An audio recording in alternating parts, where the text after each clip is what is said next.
그러한 표적들과 조짐들을 우리는 1948년에 이스라엘의 독립을 통해 보고 있다는 뜻이에요.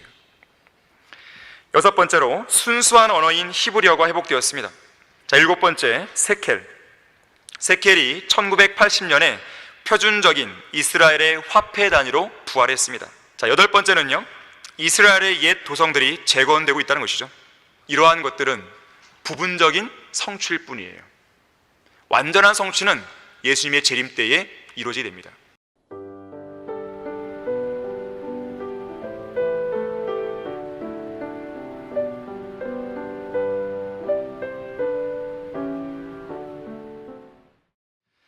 다섯 번째, 이런 가운데 유대인들이 땅을 사들이면서 이스라엘 국가가 재건됩니다. 이사야 66장 8절에서는 이렇게 예언합니다. 누가 그러한 일을 들었으리요? 누가 그러한 일들을 보았으리요? 땅이 하루에 생겨날 수 있으며 한 민족이 순식간에 태어나겠느냐? 그러나 시온은 진통하자마자 그 자녀들을 낳았도다 그랬어요. 현재 이스라엘이 자기들의 땅으로 돌아와 있다는 사실은 기적 중의 기적입니다.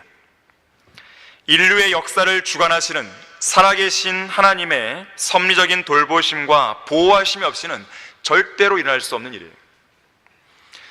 자, 물론 우리는 주의할 것이 하나 있어요. 오늘날 이스라엘이 돌아온 것은요, 이 예언의 완전한 성취라고 볼 수는 없습니다. 왜냐하면 이스라엘은 또다시 환란 시대에 다시 광야로 쫓겨날 것이기 때문에 그래요. 이러한 예언이 정확하게 완전히 성취되는 것은 예수 그리스도의 재림 때입니다. 다만 그러한 표적들과 조짐들을 우리는 1948년에 이스라엘의 독립을 통해 보고 있다는 뜻이에요. 여섯 번째로 순수한 언어인 히브리어가 회복되었습니다.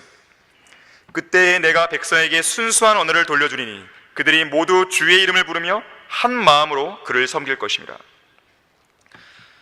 히브리어는 순수한 언어입니다. 천상의 언어이고 천사들의 방언이에요. 자, 히브리어는 단순한 고대 언어가 아니에요. 사람들의 기억 속에 잊혀진 고대 문헌에서나 볼 수 있는 죽은 언어, 사어가 아닙니다. 성경책이나 종교의식 또는 옛날 책들에서나 볼 수 있는 문어적인 언어가 아니라 구어적인 언어예요. 이스라엘의 일상 언어란 뜻입니다. 다시 말하자면 오늘날 이스라엘의 대표 일간지가 예루살렘 포스트거든요. 예루살렘 포스트, 그 일간지에 사용되고 있는 히브리어나 구약 성경 필사본들에 기록된 히브리어나 큰 차이가 없다는 거예요. 여러분들은 우리나라 조선시대에 기록된 문헌들 있잖아요. 거기에 나오는 글들을 오늘날 현대인의 언어로 과연 잘 바꿔 사용할 수 있나요? 쉽지 않잖아요. 무슨 말인지 잘 모른단 말이거든. 하지만 히브리어는 달라요. 이건 기적입니다. 일반적으로 나라를 잃으면 언어를 잃게 되어 있어요. 우리나라도 35년간 일제 치하에 있을 때 일본은 우리나라의 언어를 말살 정책을 실시했잖아요. 하지만 우리나라는 불과 35년이에요. 근데 이스라엘은 1900년 이상입니다. 그럼에도 불구하고 그들의 언어가 그대로 보존되어 있다고 하는 것은 기적입니다. 그런 면에서 누군가는 이렇게 말했어요. 이스라엘은 초자연적인 민족이다. 분명히 몇 번 이거 멸망했어야 되는 건데 멸망하지 않고 지금도 살아있는 거예요. 초자연적인 민족이에요. 히브리어 역시 초자연적인 언어이다. 무엇보다도 유대인들에게 맡겨졌던 성경, 초자연적인 책이라는 것이죠. 고대 언어 중에서 일상에서 사용하는 언어로 현존하고 있는 언어는 히브리어가 유일합니다. 대부분의 고대 언어는 다 어때요? 그냥 문헌에만 남아있는 언어입니다. 일상생활에서 사용할 수가 없어요. 자, 하나님께서는 이 일을 위해서 벤 예후다라는 유대인을 사용하셨습니다. 제1차 세계대전 이후에 유대인들이 팔레스타인 땅으로 하나둘씩 돌아올 때 이들은 러시아어, 영어, 프랑스어, 독일어 등등 그들이 흩어졌던 나라의 언어들을 사용하고 있었습니다. 그때 이 벤 예후다라는 인물이 히브리어의 부활을 꿈꾸며 이렇게 말했어요. 조상들의 땅을 회복하지 않으면 유대인이 될 수 없듯이 조상들의 언어를 회복하지 않으면 살아있는 국가가 될 수 없다. 러시아어, 영어, 프랑스어, 독일어 등으로 어떻게 국가 통합을 이룰 수 있겠는가? 자, 이처럼 하나님께서는 스파냐 3장 9절에 미리 기록해 두신 대로 히브리어를 회복시키셨고 그들이 한마음으로 주님을 섬길 수 있는 기반을 마련해 주셨습니다. 자, 이것은 우연이 아닙니다. 예언의 시간표에 따라서 하나님의 계획 속에서 이루어진 사건인 거예요. 궁극적으로는 재림 때에 주님께서 성경에 예언하신 대로 순수한 언어를 이스라엘 백성에게 완전히 돌려주게 될 것입니다. 자, 7번째, 세켈. 세켈이 1980년에 표준적인 이스라엘의 화폐 단위로 부활했습니다. 자, 그래서 현재 이스라엘의 금융 통화 단위는 세켈이에요. 성경에서 세켈이 처음으로 등장하는 것은 아브라함 때입니다. 상당히 오래전 이야기죠. 자, 그래서 세켈은 오늘날 가장 오래된 금융 통화 단위로 손꼽히는 것이죠. 무려 이 4,000년 전에 썼던 그 금융 통화 단위가 지금도 유효한 것이죠. 이것도 기적이죠. 자, 그런데 이스라엘이 1948년에 독립했을 때 그 당시까지만 해도요, 세켈이라는 통화 단위가 사용되지 못했습니다. 그 이전에 1948년 이전에 팔레스타인 땅에서 사용되고 있던 화폐 단위는 영국의 파운드 아니면 미국의 달러였어요. 그리고 1918년부터 1948년 사이에 이스라엘이 독립을 준비하던 때에도 영국의 파운드에 기반을 둔 팔레스타인 파운드가 통용되고 있었습니다. 그 이후로도 이름이 바뀌어서 이스라엘 파운드라는 이름으로 통용되었어요. 자, 그러다가 1969년 이스라엘의 입법부인 크네셋에서 세켈을 통화 단위로 바꾸는 법을 위반하게 됩니다. 그리고 1977년에는 이스라엘의 파운드와 세켈을 상호 교체하는 데 어렵지 않도록 제한했고 드디어 1980년에 세켈이 이스라엘의 공식 화폐 단위로 등장하게 되었던 것이에요. 자, 8번째는요, 이스라엘의 옛 도성들이 재건되고 있다는 것이죠. 그러면 그들이 말하기를 황폐했던 이 땅이 에덴의 동산같이 되었도다. 삭막하고 황폐하고 파괴된 성읍들이 성벽이 세워지고 사람들이 살고 있도다 하리라. 자, 물론 이건 역시나 재림 때에 이스라엘의 회복과 연관해서 완전히 성취될 예언입니다. 하지만 그에 관한 징조들이나 시대의 표적들을 오늘날에도 확인해 볼 수 있죠. 현재 이스라엘은 파괴된 성읍들이 재건되고 성경의 옛 지명들이 되살아나고 있습니다. 이 스파냐 2장 4절에서 7절까지의 말씀을 보면요, 이 성읍들이 황폐케 된다라는 경고의 메시지도 주어지면서 그렇게 파괴된 성읍이 재건될 것이다 라는 예언도 함께 주어지고 있습니다. 그 중 하나가 바로 아스돗이라는 지명이에요. 아스돗. 오늘날 아스돗은 재건되었습니다. 이스라엘에서 가장 큰 심해 항구예요. 아스클론 들어보셨죠? 아스클론도 파괴되었지만 재건되었습니다. 현재 아스클론에 가게 되면 3만 명 이상의 인구가 살고 있습니다. 현대적인 항구 도시로 발전했어요. 브에일세바 들어보셨죠? 브에일세바? 인구가 10만 명을 넘었습니다. 자, 보통 국가가 멸망하거나 오랜 세월이 흐르게 되면 지명들이 자연스럽게 바뀌기 마련입니다. 하지만 이스라엘은 국가명부터 시작해서 주요 지명들, 예루살렘, 베들레헴, 가자, 카나, 나사렛, 베다니, 베델, 엔게디, 헤브론, 여리코, 이런 지명들은 지금도 그대로 존속하고 있는 것이죠. 기적이죠. 지난 1900년 동안 나라가 없었다는 사실을 감안한다면 그야말로 기적이 일어난 것입니다. 우리는 이런 일련의 예언과 예언의 성취들을 통해서요, 아, 예언의 중심은 이스라엘이구나, 이걸 알게 되는 거예요. 또한 그 예언을 이루시는 하나님께서는 인류의 역사를 주관하시는 살아계신 분이구나, 이걸 알게 되는 것이에요. 에스겔 36장 10절, 11절, 38절에서는 이렇게 말씀합니다. 내가 너희 위에 사람들을 늘리리니 이스라엘의 온 집, 즉 전체에게라. 성읍들에는 사람이 살게 될 것이요 폐허에는 집을 짓게 되리라.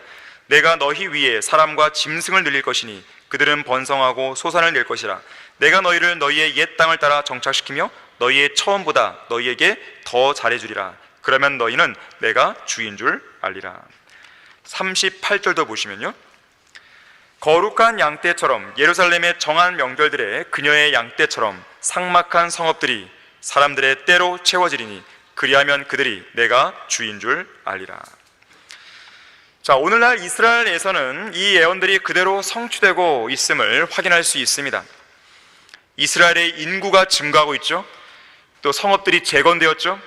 심지어 사막과 황무지를 개간해서 사막을 옥토로 바꾸고 눈부신 농업기술의 발전을 이루고 척박한 황무지와 사막을 비옥한 농경지로 만들고 많은 변화들이 일어나고 있습니다. 이스라엘은 사막 위에 기적을 일으킨 나라로 알려져 있습니다. 다시 한번 강조드리지만 이러한 것들은 부분적인 성취일 뿐이에요. 완전한 성취는 예수님의 재림 때에 이루어지게 됩니다. 그때는요, 단순한 농업기술의 발전으로 인한 그런 옥토밭으로 막 바꾸는 그런 정도가 아니에요. 아예 땅의 체질이 바뀌어버립니다. 자, 9번째로 땅의 소산이 계속 증가하고 완전한 관계가 이루어지게 됩니다. 1988년 10월호 스포트라이트 온 이스라엘 잡지에는 이 복숭아, 양배추, 살구, 체리 같은 과일들이 계절에 상관없이 소출되고 있다는 기사가 실렸습니다. 이런 과일들이 유럽 시장으로 들어가서 정상적인 제철 가격의 10배나 되는 가격으로 팔리고 있다 그래요. 또한 이스라엘은 꽃을 수출하고 있다고 말했는데요, 그것도 독일, 영국, 프랑스, 심지어 꽃에 관한 한 타의 추종을 불허하는 네덜란드까지 이 꽃을 수출한다 그래요. 이사야 27장 6절에서는 재림 때가 되면 이스라엘이 전 세계 과일들과 채소의 공급원이 된다고 예언합니다. 그가 야곱에게서 나온 자들로 뿌리박게 하시리니 이스라엘은 꽃이 피고 싹이 나서 열매로 세상의 지면을 채우리라 그랬어요. 여기 지금 관계란 말이 나왔는데요, 농사를 짓는 데 필요한 물을 논밭에 대는 것을 관계란 말을 쓰죠. 이사야 58장 11절과 12절에서는 또 주는 너를 계속 인도하여 가뭄에서도 내 혼을 만족해 하며 내 뼈를 살찌게 하리니 그러면 너는 물된 동산 같을 것이며 관계죠, 관계. 물이 끊기지 않는 샘물 같으리라. 내게서 날 자들이 옛 황폐한 곳들을 세울 것이요 내가 많은 세대들의 기초를 일으켜 세우리니 내가 파괴된 곳의 보수자라 또 거주지로 가는 길을 복구하는 자라 불리리라 라고 말씀하죠. 이 아모스 9장 13절 14절에서도요, 주가 말하노라 보라 그 날들이 이르리니 밭 가는 자가 추수꾼을 앞서며 포도를 밟는 자가 씨 뿌리는 자를 앞서리라. 산들은 단 포도주를 떨어뜨릴 것이요 모든 작은 산들은 녹으리라. 내가 내 백성 이스라엘에 사로잡힌 자를 다시 데려오리니 그들이 황폐한 성읍들을 세워 그곳에 거주할 것이요 또 그들이 포도원들을 만들어 그 포도주를 마시겠고 그들은 또한 정원들을 만들어 그 열매를 먹으리라고 말씀합니다. 자, 이러한 예언들 역시나 재림 때에 완전히 성취될 것입니다. 하지만 그와 연관된 조짐들과 시대의 표적들이 나타나고 있는데, 이스라엘의 어느 한 농가에서는요 1년 중에 6번째로 수확을 함과 동시에 그 땅에다가 7번째로 또 씨를 뿌리고 있었어요. 기적이죠, 기적. 하지만 이러한 일들이 지금은 부분적인 성취로 나타나는 것이지만 재림 때에는 완전하게 이루어지는 것이죠.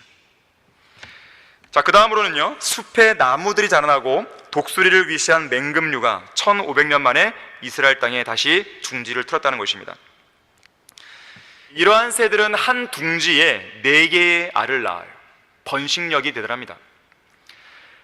이스라엘의 공군은 새들이 짝짓기 하는 그 계절에는 그들의 서식지를 피해서 훈련을 한다 그래요. 안 그러면 날아다니는 새들과 부딪혀서 사고가 빈번하게 일어날 수 있기 때문에 그렇습니다. 실제로 그런 사고들이 많이 일어났다 그래요.